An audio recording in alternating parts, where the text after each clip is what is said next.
तो नमस्कार दोस्तों, आप सबके सुझाव में मनीष ओझा स्वागत करता हूं आपके अपने चैनल टीचिंग केंद्र पे, जहां पे हम लोग डिस्कस कर रहे हैं केबीएस पीआरटी का टीयर 2 का एक ईवीएस का शानदार और बेहतरीन important topic diet and health.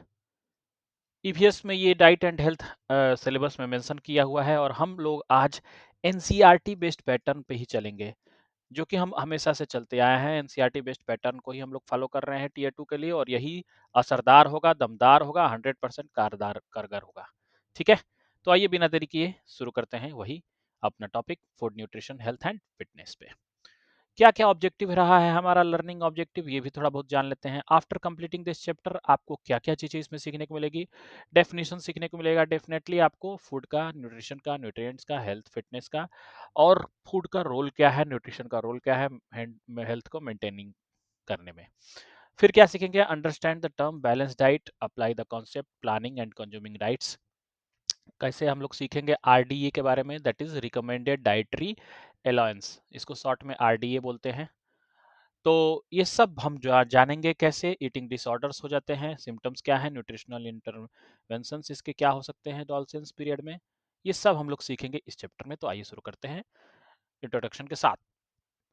So we eat different kinds of food such as dal, chapati, bread, rice, vegetables, milk, lassi etcetera. हम ये सब खाते हैं, हमें सब पता है। चाहे हिंदी में बोलिए चाहे इंग्लिश में बोलिए, दूध, लस्सी, दही कौन नहीं समझता है। दाल, रोटी, चपाती, ये सब कौन नहीं समझता है। तो it is important to know what food to eat in order to stay healthy. स्वस्थ रहने के लिए, हेल्दी रहने के लिए किस प्रकार का भोजन करना जरूरी है, ये बहुत इंपॉर्टेंट हो जाता है जानने के लिए। और इसी के नाते एक डेफिनेशन बन के आता है, the science of food and nutrients and their action on our health is called nutrition. तो व्हाट इज न्यूट्रिशन करके डेफिनेशन आ सकता है, 1 नंबर में भी आ सकता है, 2 नंबर में भी आ सकता है, या एमसीक्यूज तो आएगा तो हमेशा 1 नंबर में आएगा ही आएगा। तो क्या आ सकता है, द साइंस ऑफ फूड, मतलब कि भोजन का वो विज्ञान, भोजन का विज्ञान, भोजन विज्ञान, जिसमें कि हम लोग जो है फूड और न्यूट्रिएंट्स के तत्वों को, पोषक तत्वों को समझते हैं कि कैसे स्वस्थ रहने के लिए जरूरी है। इसी को पोषण बोलते हैं, न्यूट्रिशन बोलते हैं। तो आइए आगे बढ़ते हैं। Food is the most important single factor for health and fitness. हम सबको पता है कि हेल्थ और फिटनेस के लिए एकमात्र आपको अगर कोई सिंगल फैक्टर काम करके देगा, सिंगल इंपॉर्टेंट चीज, तो वो है दोस्तों फूड। क्योंकि हम सबको पता है फूड से हमें क्या मिलता है, एनर्जी, जिसको बोलते हैं ऊर्जा। तो ऊर्जा और एनर्जी जो भी एक ही चीज है, ये फूड से ही प्राप्त होता है हमें। ठीक है, तो फूड बहुत इंपॉर्टेंट हो जाता है और इसी की डेफिनेशन जो हमने अपने शुरू के इंट्रोडक्शन में ही कहा था कि फूड और न्यूट्रिशन और हेल्थ फिटनेस का क्या डेफिनेशन होगा, ये हम लोग जानेंगे। तो फूड क्या है, food can be defined as anything solid और liquid which when swallowed, digested and assimilated in the body it provides it with the essential substances called nutrients and keeps it well। यानी भोजन क्या है दोस्तों, भोजन है वो जो कि हम चाहे वो सॉलिड के रूप में, ठोस के रूप में, चाहे हम उसे लिक्विड के रूप में, द्रव के रूप में, किसी भी रूप में हम स्वैलो मतलब निगलते हैं, तो उसी को हम क्या बोलते हैं, डाइजेस्ट होने के बाद से वही बॉडी को हमें एनर्जी देती है और वही हमारा क्या कहलाता है, फूड कहलाता है। ठीक है दोस्त, पोषण मिलता है उसी से, न्यूट्रिएंट्स मिलते हैं, पोषक पोषक तत्व। पोषक तत्व तो समझते ही होंगे। अब आते हैं पोषण क्या है, न्यूट्रिशन क्या है। पहले ऊपर ही हमने डेफिनेशन न्यूट्रिशन का देख लिया है। Nutrition is defined as the science of food, nutrients and other substances they contain and of their action within the body including ingestion, digestion, absorption, metabolism and excretion. ये सारे factors जो भी हैं, वो सब के सब जो है हमारे न्यूट्रिशन से ही।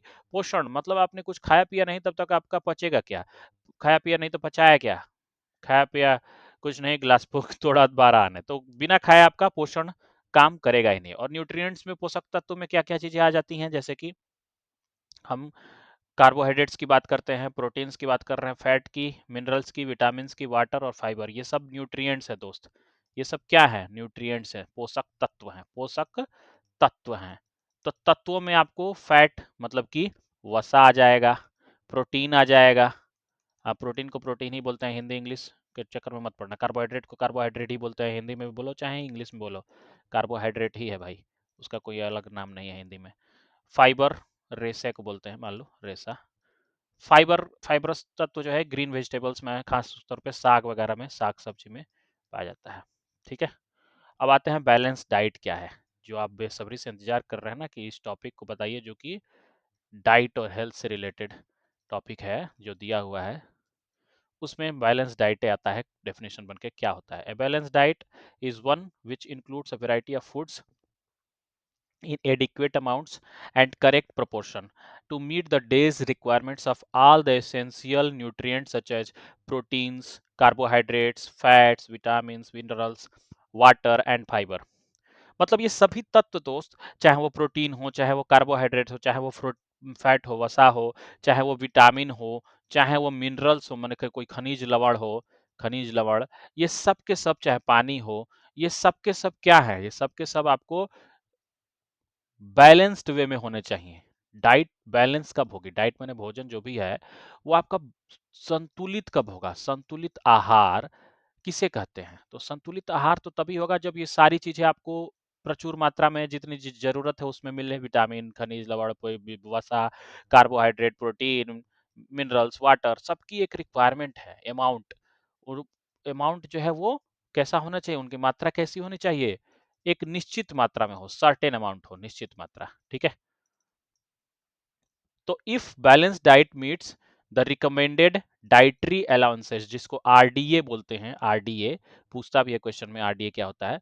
तो रिकमेंडेड डाइटरी अलाउंस मतलब जितना रिकमेंड है, जितनी सिफारिश है, जितनी कहा गया है उतना ही आप खाएं, तो क्या आरडीए कहलाएगा। For an individual then the safety margin is already included since RDAs are formulated keeping extra allowances in mind. Mind में आपको आरडीए का कैसे बनाना है, आइए देख लेते हैं। रिकमेंडेड डाइटरी अलाउंस जो लिखा हुआ है आपका फार्मूला, वो किस पे आधारित होता है, रिक्वायरमेंट्स, कितनी जरूरत है आपको, जरूरत, और दूसरी बात मार्जिन ऑफ सेफ्टी, सुरक्षित कितना है।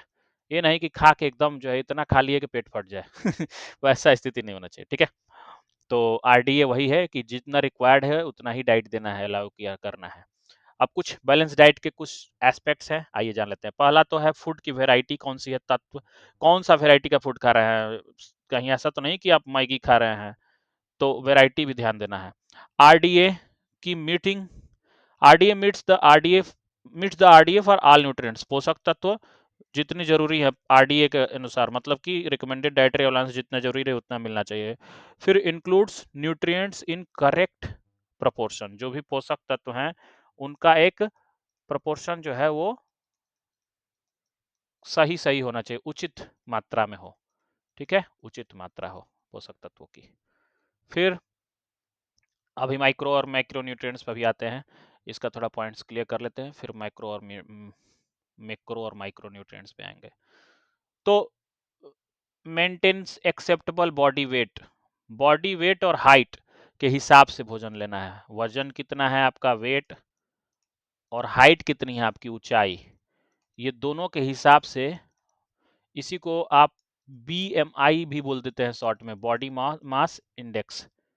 इसमें तो वो चीज़ लिखा नहीं है लेकिन मैं आपको अलग से बता दिया, बॉडी मास इंडेक्स, इस हिसाब से आप भोजन लेंगे, ठीक है, वेट और ऊंचाई के हिसाब से। अब आ जाते हैं थोड़ा सा मैक्रो और माइक्रो न्यूट्रिएंट्स क्या होता है दोस्त। मैक्रो नाम से क्लियर है कि भाई मैक्रो मतलब ज्यादा अमाउंट, लार्ज अमाउंट में जो बॉडी को चाहिए, और माइक्रो मतलब सूक्ष्म। तो माइक्रो जब भी आता है कहीं पे तो सूक्ष्म का मतलब सिंपली हम इसको स्मॉल अमाउंट्स बोलते हैं, छोटा तत्व, कम तत्व है। तो क्या है जो ज्यादा मात्रा में जरूरी है और क्या है जो थोड़ा सा कम मात्रा में भी जरूरी है, आइए देखते हैं। माइक्रोन्यूट्रिएंट्स में कार्बोहाइड्रेट आता है, प्रोटीन आता है, फैट आता है, वाटर आता है। ज़्यादा ज़्यादा मात्रा में पानी, तो हमारे बॉडी में बिल्कुल पानी भरा होना चाहिए एकदम, 70% या कितना का है मान के चलिए, मतलब पानी हमारे बॉडी में जरूरी है। फैट, वसा भी जरूरी है भाई। आप बोलते हैं तेल वाला सा नहीं जरूरी है, जरूरी है। घी वगैरह भी जरूरी है। प्रोटीन की मात्रा तो बिल्कुल जरूरी है। कार्बोहाइड्रेट्स जो हमें चाहिए ही चाहिए, इसी में तो आपका ग्लूकोज वगैरह होता है, जो भी स्टार्च वगैरह जो बनता है पौधों में, और हमारे अंदर भी जो ग्लूकोज वगैरह बनता है वो कार्बोहाइड्रेट की मदद से ही तो बनता है। माइक्रो न्यूट्रिएंट्स में क्या क्या चीज़ें हैं, जैसे आयोडीन की जरूरत है भाई, नहीं तो घेंघा रोग हो जाएगा, आपको पता है, गर्दन में फूल जाएगा तो घेंघा रोग। और भी आयरन, लोहे की कमी, मतलब लोहा मतलब लोहा बॉडी में नहीं है, आयरन है, ठीक है, आयरन, वो लोहा ही कहेंगे ना अपना भाषा में, वैसे फेरस बोलते हैं उसके केमिकल की भाषा में। तो आयरन की कमी ना हो, नहीं तो एनीमिया रोग हो जाएगा, महिलाओं में खास तौर पे होता है, तो आयरन का टेबलेट देना पड़ता है। कैल्शियम की कमी ना हो, नहीं तो हड्डी टूटने लगेगी, हड्डी को मजबूत रखने के लिए, हड्डी की मजबूती करने के लिए भाई कैल्शियम भी जरूरी है। तो ये माइक्रो न्यूट्रिएंट्स हैं, लेकिन ये भी जरूरी हैं, दोनों ही जरूरी हैं, चाहे वो मैक्रो हो चाहे वो माइक्रो हो, ठीक है, दोनों ही न्यूट्रिएंट्स पोषक तत्व जरूरी हैं। फाइबर रफ है, जो है रेशे वाले चीजें, खास तौर पे साग सब्जी होती हैं, खास साग वगैरह, पालक की साग, बथुआ की साग, अलग अलग साग होती हैं। विटामिन जरूरी ही जरूरी हैं, अलग अलग प्रकार के विटामिन की क्या रिक्वायरमेंट है हम नीचे और पढ़ेंगे डिटेल में।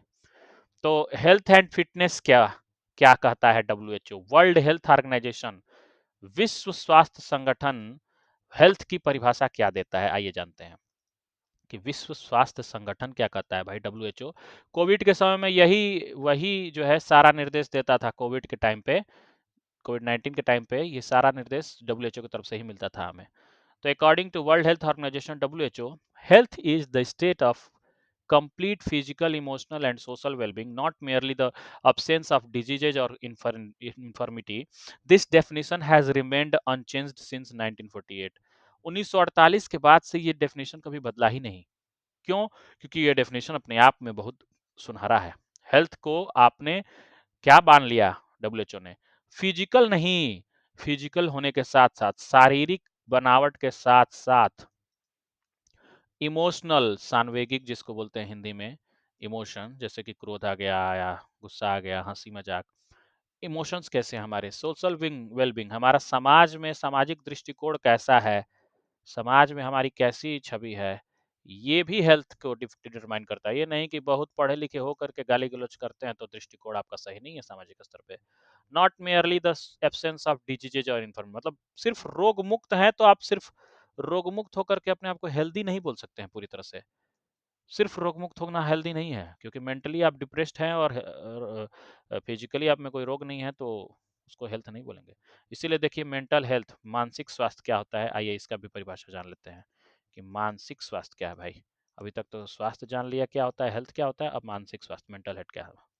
Mental health can be defined as a state of emotional and psychological well-being in which an individual is able to use her or his cognitive and emotional capabilities, function in society and meet the ordinary demands of the everyday life।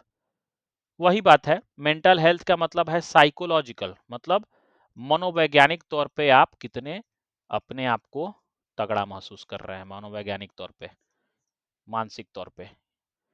और cognitive मतलब अपना संज्ञान, कितना अच्छे से mentally आप अपने को प्रिपेयर रख पा रहे हैं, संज्ञान का प्रयोग कर पा रहे हैं एवरीडे लाइफ की, जो भी प्रतिदिन की जीवन है उसके डिमांड्स को पूरा करने में आप है कि नहीं सक्षम। फिजिकल फिटनेस क्या होता है, physical fitness is a good bodily health, bodily health, शारीरिक बनावट से के हिसाब से फिजिकल फिटनेस बोलते हैं, नाम ही में क्लियर है, फिजिकल और फिटनेस, फिजिकल मतलब शारीरिक बनावट की बात हो रही है। It is result of regular exercise, अच्छे रेगुलर एक्सरसाइज, नियमित रूप से एक्सरसाइज करेंगे तो आप जो है वो सही रहेगा आपका physical fitness. Proper diet and nutrition and proper rest for physical recovery, proper rest लेना भी जरूरी है भाई, थोड़ा आराम लेना भी जरूरी होता है, ठीक है, पोषण तो लेना जरूरी है, डाइट तो लेना जरूरी है ही, आराम भी बहुत जरूरी है, तो कई बार आराम हराम नहीं होता है ठीक है। The term physical fitness is used in two ways, दो तरीके से फिजिकल फिटनेस टर्म को यूज कर सकते हैं, एक तो general fitness, state of health and wellbeing, and दूसरा है specific fitness, a task oriented definition based on ability to perform the specific aspect of sports और ऑक्यूपेशन। मतलब फिजिकल फिटनेस आप दो तरीके से हो सकते हैं, एक ये कि आप जनरली जो है कोई काम है, कोई हेल्थ से रिलेटेड आपका इशू नहीं है, फिजिकली आप फिट हैं, लेकिन एक स्पेसिफिक फिटनेस भी चाहिए होता है, कोई काम करने का, कोई ऑक्यूपेशन। अब आप देखिए फिजिकल फिटनेस आपके लिए कैसे हो सकता है, जब आप पढ़ाने गए हैं, पीआरटी के टीचर बन गए आप, और आप बच्चों के सामने गए और जाकर के कह रहे हैं आज तो बेटा जो है सर दर्द हो रहा है, हमारा हेडक हो रहा है, आज हमको पेन है, आज हम जो है बुखार में हैं, आज हम पढ़ा नहीं पाएंगे, लो फील कर रहे हैं, एनर्जी लो है, तो ये फिजिकली आप फिट कैसे हुए। सो दस health is a state of complete mental, physical and social well-being, whereas fitness is the ability to meet the demands of physical task. तो फिटनेस के नाम पे आप सिर्फ और सिर्फ बोलेंगे फिट है बॉस, फिट है बॉस बोलेंगे तो आप जो है आप बोलेंगे सिर्फ अमूल माछू नहीं बोलेंगे, आप बोलेंगे कि फिट फिट है बॉस का मतलब फिजिकली फिट है बॉस। लेकिन जैसे ही हेल्थ की आ जाती है बात, स्वास्थ्य की बात आ जाती है, तो भैया स्वास्थ्य में सब आ जाता है, चाहे वो मानसिक रूप से आप देखें मेंटली, या फिर आप फिजिकल भी देख लेंगे, इसमें शारीरिक भी आ जाएगा, और इसके अंतर्गत हमारा सोशल वेलबींग भी आ जाता है।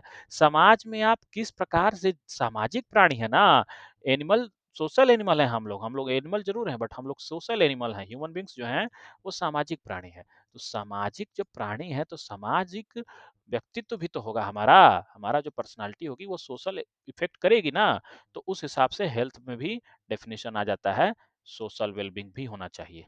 और इकोनॉमिक भी, मैं तो ये भी जोड़ देता हूँ भाई, इकोनॉमिक्स भी, आपका जो है पैसा रुपया भी सही हो तब तो आप मेंटली फिट महसूस करेंगे खुद को। आप जो है खूब तैयारी कर रहे हैं, खूब मेहनत कर रहे हैं, आपको जो है सिलेक्शन नहीं मिल रहा है, तो आपका हेल्थ जो है कहीं ना कहीं गड़बड़ा जाएगा धीरे धीरे, आपका मेंटली जो है डिप्रेस हो जाएंगे।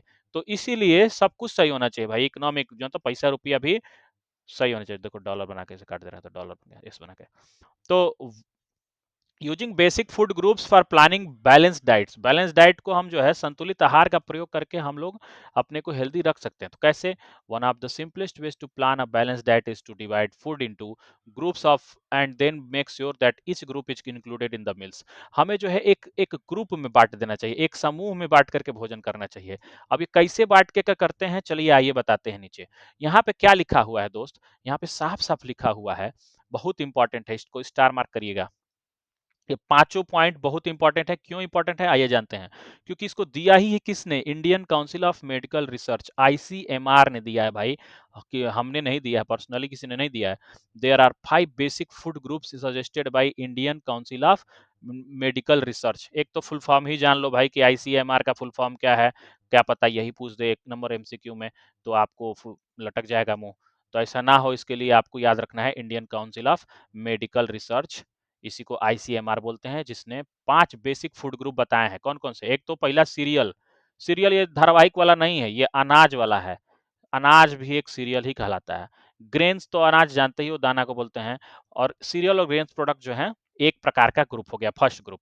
फिर सेकंड ग्रुप क्या है भैया? पल्सेज एंड लेग्यूम्स, मतलब दाल वाली चीजें, दाल की जो भी जितने, अरहर, चाहे कोई भी दाल हो, अरहर की दाल जिसको बोलते हैं अरहर, या फिर मसूर की दाल हो, चाहे बहुत प्रकार की दालें होती हैं, तो सब दालें जो हैं इसमें आ जाएंगी दूसरे टाइप वाले ग्रुप में, फूड में। तीसरा टाइप क्या है भैया? तीसरा टाइप है मिल्क का, मिल्क माने दूध, और दूध से और मीट से बने हुए प्रोडक्ट जितने भी हैं वो सब आ जाएंगे ग्रुप नंबर 3 में। फिर चौथा नंबर आता है भैया फ्रूट का और वेजिटेबल्स का, फल और सब्जी जो है ये आ जाएंगी, फल और सब्जी, ये चौथे नंबर ग्रुप में फूड में।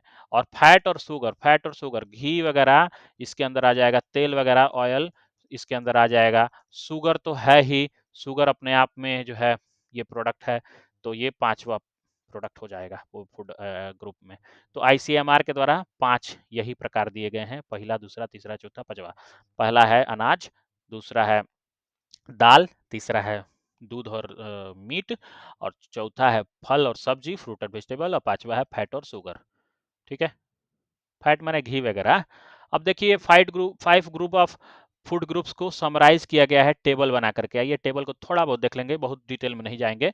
वो कुछ कुछ अनाज तो हमें याद भी होंगे, पता भी होगा अनाज कौन कौन से। सीरियल्स और ग्रेन्स में खासतौर पर राइस, चावल, गेहूं, ragi, bajra, maize, jowar, barley, rice flakes, wheat flour, और आटा जिसको बोलते हैं ना गेहूं का आटा, तो गेहूं का आटा, चाहे ये सब अनाज ही तो है, सब अनाज न है, अनाज की बोरी देखो रखी हुई है।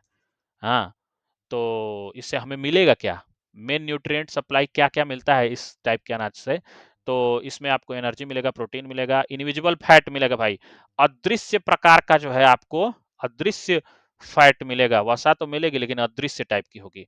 और इसके अंदर आपको B1, vitamin B1, vitamin B2, folic acid और आयरन, फाइबर। फॉलिक एसिड जो है महिलाओं के लिए बहुत इंपॉर्टेंट है, आपको पता होगा, उनके जो है गर्भाशय वगैरह के दौरान ये भी फॉलिक एसिड बहुत रिक्वायर्ड हो जाता है। पल्सेज एंड लेग्यूम्स मतलब दाल की बात हो गई भाई। देखिए दाल रोटी खाना, प्रभु के गुण गाना, हम शुरू से यही सुने हैं अपने नानी द्वारा। तो एनर्जी क्या मिलता है दालों से? दाल में कई सारे दाल है भाई, Bengal gram, black gram, green gram, red gram, lentil, arhar, cowpeas, rajma, rajma जानते हैं ना, राजमा, छोला, सोयाबीन, बीन्स, सोयाबीन तो जानते ही होंगे, बहुत फेवरेट है मेरा। तो बहुत मिलता है इससे प्रोटीन भैया, बहुत ज़्यादा। लो बता ही देता हूँ क्या क्या मिलता है। एनर्जी, प्रोटीन, इनविजिबल फैट, इसमें भी फैट क्या है? इनविजिबल मतलब फैट उतना नहीं होता है, इनविजिबल फैट इसीलिए बोलते हैं, अदृश्य है इस प्रकार का। फैट होगा कम होगा। विटामिन बी 1 मिलेगा इससे, विटामिन बी 2 मिलेगा, folic acid, calcium, iron, fibre. देखो क्या लिखा है, सेम लगभग अनाज की तरह, मतलब लगभग भी नहीं बल्कि सेम ही मैं तो देख रहा हूँ। सारा कुछ energy, protein, invisible fat, vitamin B 1, vitamin B 2, folic acid, iron, fibre, ये सब तो पाया जा रहा है इसमें भी, दोनों में। अनाज और दाल इसीलिए मिला के खाते हैं। मिल्क, मीट और प्रोडक्ट्स, दूध, दही, मक्खन, घी, जो है चीज़, पनीर, ये सब में क्या मिलेगा? ये सब में आपको प्रोटीन मिलेगा, फैट मिलेगा, विटामिन मिलेगा, बी 12, कैल्शियम। इसमें आप देख रहे हो इंडिविजुअल शब्द यूज नहीं किया है। क्यों नहीं किया है आप सोच के बताओ मेरे को कमेंट में। क्योंकि यह दृश्य नहीं है भाई, इसमें साफ साफ दिखता है कि फैट है, इसमें घी है, इसमें वसा है, वसा है इसके अंदर, तो है तो है। विटामिन बी 12 भी पाया जाता है, कैल्शियम भी पाया जाता है इसके अंदर। दूध वगैरह में बहुत सारी चीज़ें पाई जाती हैं। मीट में भी बहुत सी चीज़ें होती हैं, जैसे चिकन का लीवर, फिश, एग, मीट, ये सब में खासतौर पे प्रोटीन और फैट और विटामिन बी 2 पाया जाता है। ठीक है। अब जो है खासतौर पे फल और सब्जियों में देखिए, फल हो, सब्जी हो, फ्रूट एंड वेजिटेबल्स, उसके अंदर फल में भी किस प्रकार का फल? आम है, अमरूद है, टमाटर है, पपाया, पपीता होता है, ऑरेंज, संतरा, स्वीट लाइम, वाटरमेलन, तरबूज, सब जो है ये सब क्या देता है आपको? ये सब देगा विटामिन C और फाइबर और कैरोटीनॉइड्स, बहुत जरूरी है। वेजिटेबल खासतौर पे ग्रीन, अब देखो वेजिटेबल तो इसमें भी था, बट इसमें सब वेजिटेबल के साथ ग्रीन लीफी बोला है। हरी पत्तेदार सब्जियां, हरी पत्तेदार सब्जियां भाई साहब, पत्तेदार, पत्तेदार सब्जी जो है खासतौर पे अमरंथ, स्पिनाच, पालक की साग को बोलते हैं, पालक के साग, पालकी, पालकी का साग, पालक, हाँ, ड्रमस्टिक लीव्स, कोरिएंडर, धनिया, धनिया, धनिया, धनिया कहाँ जाएगी, धनिया की पत्ती प्रयोग करते हैं।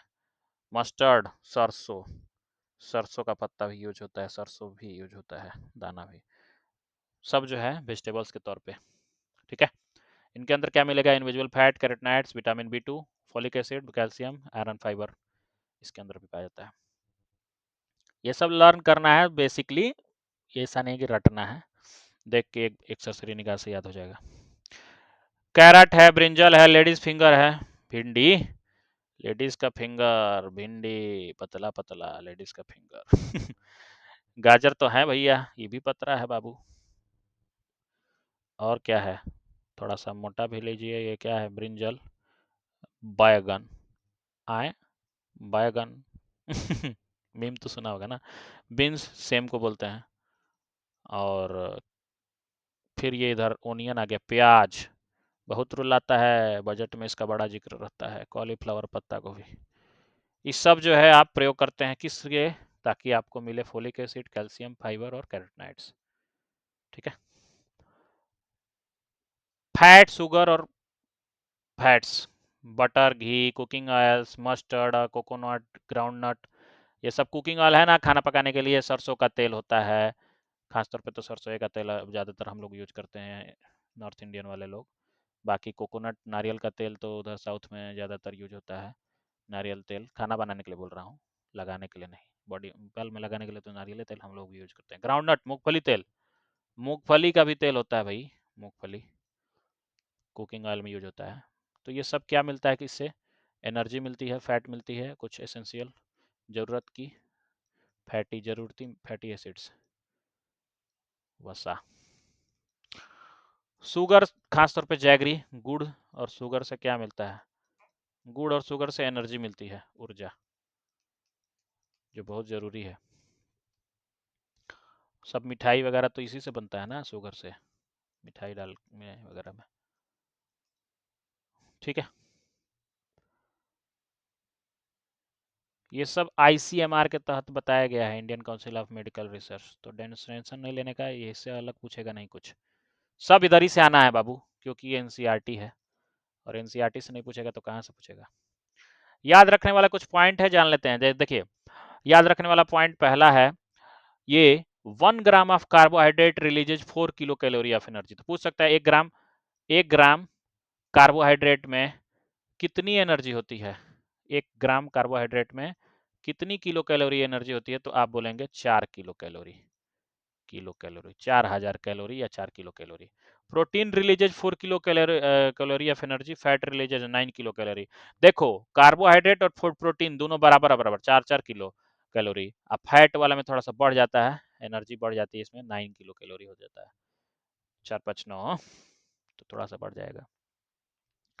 अब कुछ गाइडलाइंस है भाई, बेसिक फूड ग्रुप्स का कुछ गाइडलाइन। आपने 5 फूड ग्रुप ऊपर भी देखा, अब कुछ यहाँ पे गाइडलाइंस देख लीजिए। पहला तो ये है कि इंक्लूड करिए uncooked vegetables and fruits in meals. मतलब खाने में आप अनकुक्ड वेजिटेबल्स भी, कच्चा सब्जी भी प्रयोग करा करो। कच्चा सब्जी खाओ। कच्चा सब्जी कैसे कोई खाएगा भाई, खाता है कुछ लोग, जैसे कि फूल गोभी है, उसको कच्चा चबाने लगे लोग। हाँ, मटर है, हरा मटर, उसको चबाने लगे हैं। ये सब क्या है, कच्चा कच्चा आइटम जो है सब्जी का, उसको भी, और फल का भी। सिर्फ सब्जी नहीं कहा है, फल भी कहा है, तो फल भी खाइए कच्चा। कच्चा आपका कहो कि फल थोड़ी ना कोई पकाता है। एक थे हमारे प्रिंसिपल सर, क्या कहें हम उनको, सेव को भैया गरम करके पका के खाते थे। बिलीव नहीं करोगे, आपको उल्टी आ जाएगी भाई। ऐसे ऐसे लोग भी हैं। सेव को जो है उबाल के एकदम, उसको एकदम बना के उसको खाते थे, पीते थे उसको। जूस भी पूरी तरह से नहीं था, आप बोलोगे वो जूस है, वो नहीं है, जूस नहीं था, मिस के पीते थे। फिर include at least 1 serving of milk, ensure है supply of calcium and other nutrients as milk contains all nutrients except iron, vitamin C and fibre. देखो, मिल्क में सब कुछ पाया जाता है, क्या छोड़ करके, आयरन छोड़ दो, विटामिन सी छोड़ करके और फाइबर छोड़ के, बाकी सब जो है मिल्क में पाया जाता है। फाइबर नहीं है और विटामिन सी नहीं है, क्योंकि खट्टापन नहीं है, नहीं तो दूध क्या हाँ बन जाएगा, वो तो दही बन जाएगा। खट्टा हो गया मतलब दही, तो उसका रूप बदल जाएगा। दूधवे है, खट्टा होकर दही बन जाता है। और तो दूध में बहुत सा विटामिन है, तो इसलिए अपने मिल्क में इसको भी, अरे सॉरी, अपने मिल में इसको भी इंक्लूड करिए, खाइए पीजिए दूध, दूध दही। Serial should not supply more than 75% of total kilo calorie. मतलब अनाज जो है वो 75% से ज्यादा किलो कैलोरी की एनर्जी नहीं यूज करना है। ये नहीं कि भर सिकम खा लीजिए, एक एक थरिया जो है खा लीजिए, क्या एक एक थाली पूरा भर के खा लीजिए चावल, लो, तो खाली कार्बोहाइड्रेट भर देगा आपके एनर्जी पार्ट में। सबकी रिक्वायरमेंट है ना जी, इसीलिए तो संतुलित आहार जरूरी है, बैलेंस डाइट। संतुलित आहार, सुखी परिवार, balance diet, don't fight. Rhythm बना रहा था, राइम स्कीम थोड़ा बनाना पड़ता है ना जी। आइए, एक पॉइंट और है, स्टार मार्किंग किया है पहले से। In planning balance diets, food should be chosen from each group in sufficient quantity. Cereals and pulses should be taken adequately, fruits and vegetables liberally, animal foods moderately, and oils and sugar sparingly. Oil और sugar को बहुत कम मात्रा में लीजिए, medium स्तर में थोड़ा animal का फूड ले सकते हैं। वेजिटेबल्स को सबसे ज़्यादा मात्रा में लीजिए, फ्रूट्स को भी सबसे ज़्यादा मात्रा में लीजिए। अनाज जो है, सीरियल्स, पल्सेज, ये सब प्रचुर मात्रा में लीजिए, जितना ज़रूरी है उतना प्रॉपर अमाउंट में लीजिए, यानी कि भर से कम खा लीजिए। लेकिन सब्जियों को और फलों को खाने के लिए बहुत बोला जा रहा है कि खूब खाइए फल और सब्जी, जितना हो सकता है खाइए। फूड गाइड का कुछ पिरामिड है, ये देखते हैं क्या कहता है ये पिरामिड। पिरामिड कुछ और नहीं कहता है, एनर्जी गिविंग कुछ फूड है, जैसे कि use very little fat, oil and sugar. Energy giving बहुत है, ये बहुत ज़्यादा ऊर्जा दे देते हैं आपको। एक मिठाई खा लीजिएगा ना, बहुत एनर्जी दे देगा, लेकिन इतना मत खाइए कि एकदम शुगर हो जाए आपको। डायबिटीज के पेशेंट हो जाएंगे। बॉडी बिल्डिंग फूड है कुछ, देखो body building food, BBF, BBF है बाबू, टीबीएफ नहीं, बीबीएफ। यह है बॉडी बिल्डिंग फूड। क्या है इसके अंदर, meat, poultry, nuts, pulses, milk, yogurt. Yogurt दही को बोलते हैं और कुछ नहीं है, दही को ही योगर्ट बोलते हैं। तो दाल है, दूध है, दही है, मीट है, मीट तो समझते ही होंगे, अंग्रेजी में ही खूब खाए होंगे। तो पोल्ट्री का कोई आइटम है, चिकन वगैरह, ये सब जो है बॉडी बिल्डिंग फैट्स हैं। एक भी प्रोटेक्शन के लिए फूड कौन सा है, सुरक्षित रखने के लिए, वेजिटेबल्स एंड फ्रूट्स, फल और सब्जी, ये प्रोटेक्टिव फूड है। फल और सब्जी भैया प्रोटेक्टिव फूड है। एनर्जी गिविंग फूड है, एनर्जी गिविंग अनाज, एनर्जी देने वाला, ऊर्जा प्रदान करने वाला भोजन भी है। सीरियल, ब्रेड, राइस, चपाती। चपाती माने रोटी, और ब्रेड तो आप जानते हैं, ब्रेड खाते होंगे सुबह सुबह। वो वाइट ब्रेड भी होता है, और एक वो कौन सा एक होता है, ब्राउन ब्रेड भी होता है, ब्राउन, सुने होंगे ब्राउन ब्रेड। अनाज, ये सब खाएंगे तो क्या मिलेगा? एनर्जी मिलेगी। फूड क्या मिलता है? वैसे भी एनर्जी मिलता है फूड से। अभी क्या है, ये सब जो है देखो, ये सब इतना डिटेल में जानने की जरूरत नहीं। ये सब देखो, इरेगुलर मील्स, स्किपिंग मील्स, कौन कौन से मील नहीं खाने चाहिए, जैसे स्नैक्स वगैरह हैं, फास्ट फूड है, ये सब नहीं खाना चाहिए ज़्यादा। डाइटिंग पे रहना चाहिए, हाँ, वेट कम करके थोड़ा रहेंगे तो अच्छा है। अब ज़्यादा भी वेट नहीं करना। देखो, मॉडिफाइंग डाइट रिलेटेड बिहेवियर, देखो, लिमिटिंग टीवी टेलीविजन व्यूइंग। अब टीवी को थोड़ा कम से कम देखो भैया, टीवी कम देखिए।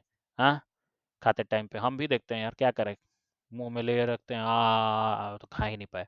तो ऐसा है, टीवी कम देखते हुए खाइए, टीवी देखते हुए कम खाइए, मतलब टीवी देखते हुए मत खाइए।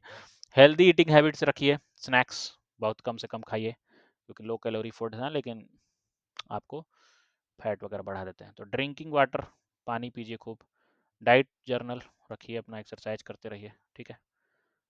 अब आते हैं थोड़ा सा एडोलसेंस पे।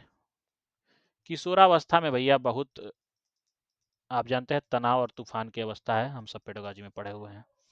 क्या है किशोरावस्था, क्यों तनाव और तूफान की अवस्था है?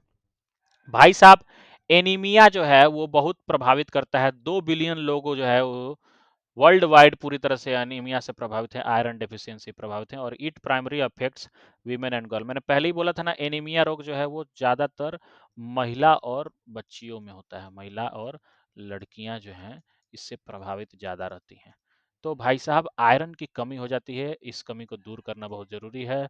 लौह तत्व की कमी ना हो आपके अंदर, इस चीज़ को बरकरार रखिए, कोशिश रखिए। जहाँ से नहीं हो रहा है तो आयरन का टेबलेट खाइए। वैसे आपको हम बता दें कि आयरन सबसे ज़्यादा पिनाच वगैरह, स्पिनाच जिसको बोलते हैं, साग वगैरह, पालक की साग और भी साग हैं, इस सब में पाया जाता है। तो ये सब खाएंगे तो आयरन की कमी दूर रहेगी, ठीक है, एनीमिया रोग से बच जाएंगे। The prevalence of anemia is disproportionately high in developing countries like India due to poverty, inadequate diet, certain diseases, repetitive pregnancy and lactation, and poor access to health services. अब देखिए भैया, कुछ रोग ऐसे भी हैं जिसमें कि आप देखेंगे कि एनीमिया की वजह से ही बहुत से रोग फैल जाएंगे आपको, मतलब कि प्रॉब्लम बढ़ जाएगी। वो खास तौर पे प्रेगनेंसी वगैरह, गर्भ वगैरह के दौरान लैक्टेशन, दूध पिला रहे हैं बच्चे को, तो हाँ, इस मूल माँ का दूध, लैक्टेशन, तो इसमें क्या है, आपका हेल्थ खराब हो जाएगा। तो ये खास तौर पे मेनली किसको होता है? ज्यादातर जो भारत की पावर्टी के कारण, गरीबी के कारण भी होता है कई बार, कि आपको खाना भोजन अच्छे से नहीं मिल रहा है, संतुलित आहार नहीं मिल रहा है, पोषक तत्व तो सही से नहीं मिल रहा है, इसीलिए बच्चा कुपोषण का शिकार हो जाता है कई बार यहाँ पे। तो गरीबी के कारण भी है, कुछ रोग हो गया है इस वजह से भी हो सकता है। रिपीटेटिव प्रेगनेंसी हो रही है, बार बार लगातार प्रेगनेंसी, देखो, एक बच्चे के बाद दूसरे बच्चे में लगभग 3 साल का गैप हो तो सही रहता है। तो प्रेगनेंसी भी एकदम रिपीटेडली एकदम बच्चे पैदा किए जा रहे हैं, तो भाई आदमी ही ना है, एनर्जी कम होगा ना, लो होगा ना, एनीमिया होगा, लोह तत्व कम होगा। This can be used effectively to transmit messages about rich iron foods and iron supplements where necessary. जहाँ कहीं जरूरी हो ये मैसेज पहुंचा दीजिए, ये खबर छपवा दो अखबार में, पोस्टर लगवा दो दीवार पे, कि एक आयरन का टेबलेट खाएं, नहीं तो हो जाएंगे एनीमिया से ग्रसित हो। याद रखवाने के लिए सब बोलता हूँ। Social, economic, political system, food availability, production, distribution system, ये सब जो हैं अलग अलग फैक्टर्स जो हैं प्रभावित करते हैं बच्चे का किस किस तरीके का कोई ग्रोथ हो रहा है कि नहीं हो रहा है, ठीक है। चाहे फिजिकल नीड्स हो, फैमिली यूनिट किस तरीके का होगा, social cultural norms, mass media, fast food, psycho social development, health, ये सब प्रभावित करते हैं। बॉडी इमेज, सेल्फ कॉन्सेप्ट, ये सब जो है बच्चे को खास तौर पे एडोलसेंस में प्रभावित करते हैं, क्योंकि बच्चे के अंदर ये सब जो है घूर करके बैठ जाता है। लाइफ स्टाइल कैसी है, रहने सहन, खान पान, इंडिविजुअल फूड बिहेवियर कैसा है। अब किसी किसी को सुनते हो ना कि आ, कि उसको दूध दही नहीं सूट करता है, हाँ, लैक्टोज इंटॉलरेंस, हर चीज में इंटॉलरेंस आ जा रहा है आजकल। लैक्टोज इंटॉलरेंस या बहुत सी चीज में इंटॉलरेंस, असहिष्णुता हो जाती है कि मतलब भाई सहन नहीं होता है, ये सब चीजें सूट नहीं करती हैं।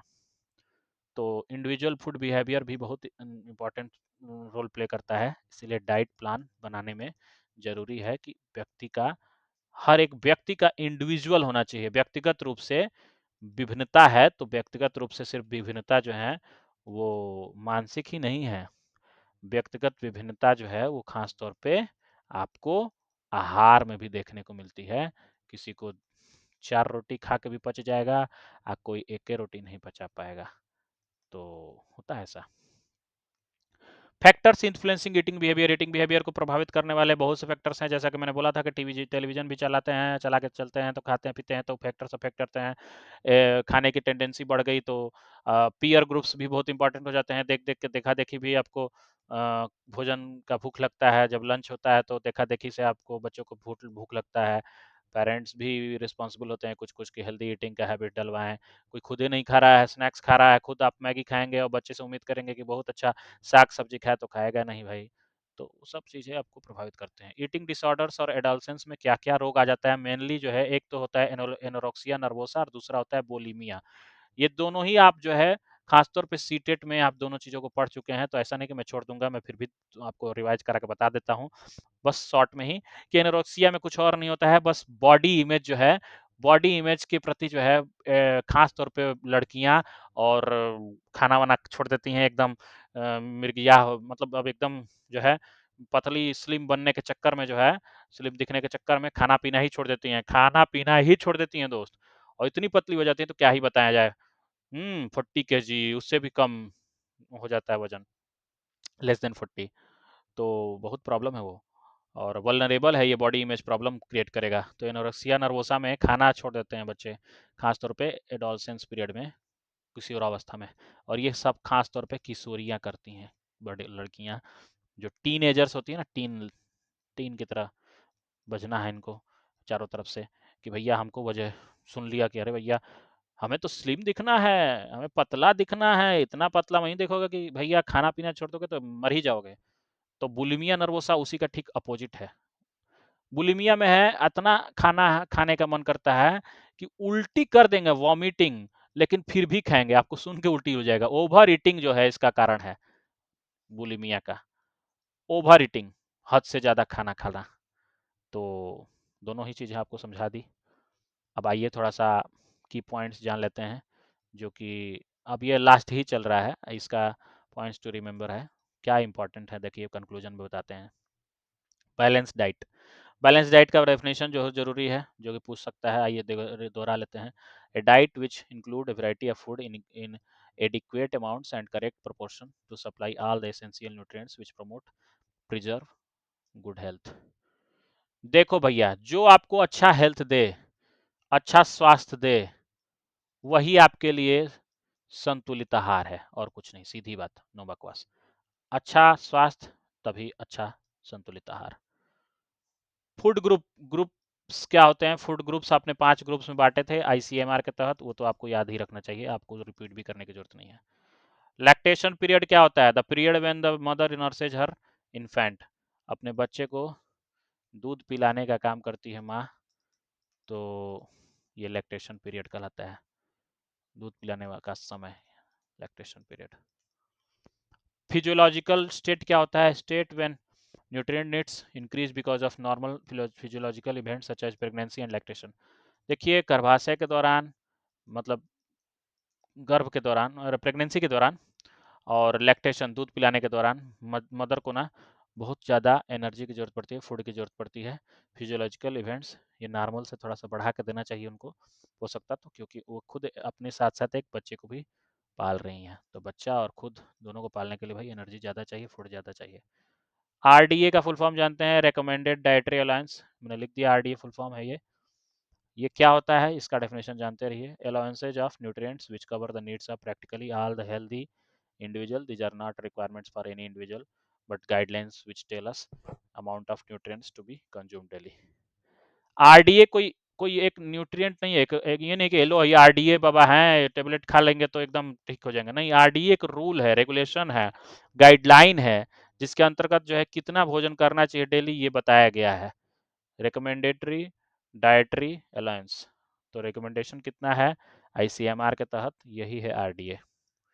अब अगर ये सब अच्छा लगा हो तो आप भी थोड़ा सा रिकमेंड करता हूँ, लाइक कर दीजिएगा और वीडियो को अच्छी जगह पे शेयर कर दीजिए, बिकॉज शेयरिंग इज केयरिंग। और सब्सक्राइब तो कर ही लेना भाई, काम की चीज़ यहाँ मिलती रहेंगी आगे भी, अभी भी। तो इसके अलावा डिस्क्रिप्टिव क्वेश्चन बोला था ना कि एनसीईआरटी ही खुद ही डिस्क्रिप्टिव क्वेश्चन बता देती है, अलग से ढूंढने की जरूरत नहीं है, जगह जगह जा करके पूछते रहते हो थोड़ा बताइए ना कैसे डिस्क्रिप्टिव आता है। अरे सुन लो भाई, डिस्क्रिप्टिव यहीं पे दिया होता है एनसीईआरटी में, differentiate between the terms RDA and requirement. RDA और रिक्वायरमेंट में अंतर बताइए, जरूरत के हिसाब से और रिकमेंडेशन के हिसाब से क्या अंतर होता है। दूसरा पॉइंट है explain how the use of food groups simplifies planning of balance meal. Balance meal के लिए कौन कौन से टाइप के फूड ग्रुप्स, 5 प्रकार के फूड ग्रुप्स ऊपर ही पढ़ के आया हो वही चीज लिख देना है इसमें, पॉइंट बना के, पॉइंट बना के लिखा हुआ है देखो, भूलो मत कि कहाँ से आ गया, कैसे लिखेंगे, हमको तो लिखने नहीं आता है, हम तो भैया पहली बार, अरे पहली बार थोड़ी कर रहे हो भाई, डिस्क्रिप्टिव कोई अलग से दे दिया है क्या? हर क्लास में डिस्क्रिप्टिव पढ़ते आए थे, अब अलग बात है कि कंपटीशन में थोड़ा छूट गया है तो फिर से रिवाइज कर लीजिए। रिवाइज करने के लिए 25-26 दिन बहुत होता है, अब नहीं है, अब 10-12 दिन बचा है, मेरे लिए भी और आपके लिए भी। तो कहाँ गया यार, 5 वो टाइम, हाँ 5 वो था, तो एकदम सबसे ऊपर आ गया, फिर भी दिखा नहीं क्या, लो यहाँ है 5 प्रकार। एक जो है फूड आइटम्स, दूसरा आरडीए के तहत, यही था ना, ये है 5, नहीं यार ये नहीं था, इसमें ढूंढना है, इसी में आपको मिल जाएगा, देखो यहाँ है 5 प्रकार मैंने बताया था, एक गाजू हो गया ना इसीलिए समझ में नहीं आता है, लो थोड़ा सा मिटा करके फिर से बता देते हैं, दाल और क्या क्या था, लो एक बार रिवाइज कर रही लो मेरे ही तरफ से 2 मिनट में। तो क्या है, बस अब दिख रहा है सबको। पहला रिक्वायरमेंट है सीरियल का, अनाज, दूसरा है दाल, तीसरा है दूध दही, सॉरी दूध और मीट, चलो दही भी बोल दोगे तो कोई गलत नहीं है, चौथा है फल और सब्जी, यही तो है, और पांचवा है फैट का और शुगर का।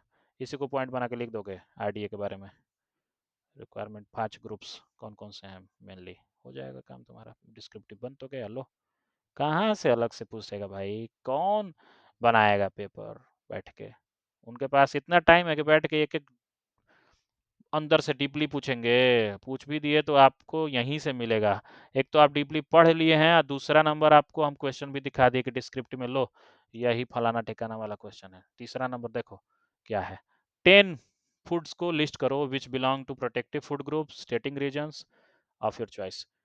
प्रोटेक्टिव फूड ग्रुप अभी आपको समझाया कौन कौन सा सुरक्षा वाला फूड ग्रुप में आता है, और रीजन भी बताओ अपने चॉइस के अनुसार, 10 तो फूड बताना है जो प्रोटेक्टिव वाले टाइप में आता हो। अभी आपको थोड़ा ऊपर आपको टाइप ऑफ फूड्स में कि कौन कौन से फूड्स किस में आते हैं, एक चार्ट था उसमें आपको बताया था कि देखो कौन कौन से, लो पिरामिड, प्रोटेक्शन वाले फूड कौन कौन से हैं, सारे वेजिटेबल फ्रूट्स आते हैं, सब्जियां और फ्रूट्स, बताओ ना, 10 फ्रूट में या 5 फ्रूट में, चाहे 5 सब्जी में, 5 नहीं तो 2 भी सब्जी में या 8 फ्रूट में नहीं बना लोगे, कौन कौन से प्रोटेक्टिव फूड में, फल का नाम 5 थे 10 थे, ये लिख करके उसके बारे में बताना नहीं आएगा थोड़ा सा, क्या यार डिस्क्रिप्टिव डिस्क्रिप्टिव रटे रहते हो, उसी के लिए परेशान हो हर जगह, हमको डिस्क्रिप्टिव नहीं बताया जा रहा है सर जी। चौथा क्या है, discuss the factor that influence eating behaviour at an adolescence. किशोरावस्था के दौरान क्या क्या ईटिंग बिहेवियर डिसऑर्डर हो जाते हैं, देखो ना, एक तो बताया था बुलिमिया और दूसरा बताया था एनोरेक्सिया नर्वोसा, और दोनों के बारे में आप थोड़ा सा डिटेल दो तो तीन तीन तीन लाइन लिख दोगे तो 6-7-8 लाइन हो जाएगा, वही आपका 70 से 80 वर्ड हो गया, लो आपको नंबर मिल गया फुल एंड फुल। क्या चाहिए भाई, 4 में 3.5 भी पाया तो बहुत है, गलत नहीं है। Explain to dissing eating disorder हो तो क्या, एडोलसेंस वाला, ठीक है, एनोरेक्सिया नर्वोसा एंड बुलिमिया। चलो इतना रखते हैं आज के लिए, लाइक शेयर सब्सक्राइब कर देना, ओके, ये रात में वीडियो बन रहा है लेकिन पोस्ट सुबह में होगा। तो good night, take care, bye bye, see you soon in next videos. तब तक के लिए अपना ख्याल रखना, बाय।